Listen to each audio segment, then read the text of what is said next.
মিনিস্টারেরা বলে তেল কোথায় সমস্যা আমাদেরকে বলেন। তেলের সমস্যা নাই যে বলতেছে, কিন্তু আমরা তো তারা বাস্তবে আসুক, এক একটা পাম্পে দেখুক যে কি অবস্থা। ঘন্টার পর ঘন্টা মানুষ দিন রাত পার করে দিচ্ছে। সরকারি ভিআইপি লাইন না দাঁড়িয়ে আমাদের সাথে দাঁড়াক। মানে 5-6 ঘন্টা লাইনে দাঁড়ায় থেকে তেল পাইলাম না। এখন যে রাত্রে সিরিয়ালে দাঁড়ায় আছি, সকালে 8টার সময় তেল পাবো কিনা তারও সন্দেহ।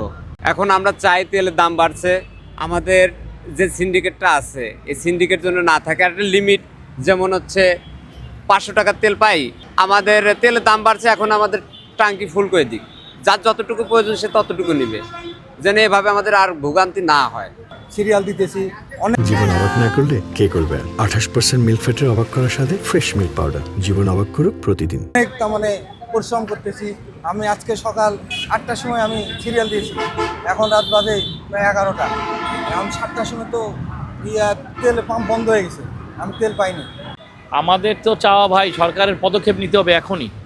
এখন যদি পদক্ষেপ না নেয় ভবিষ্যতে অনেক ক্ষতি হয়ে যাবে আমাদের দেশের জন্য। যেহেতু দাম বেড়েই গেছে, সেহেতু কোনো লিমিট থাকবে না, যে যতটুকু চাই তাকে ততটুকু দিলেই মনে হয় ভালো হয়।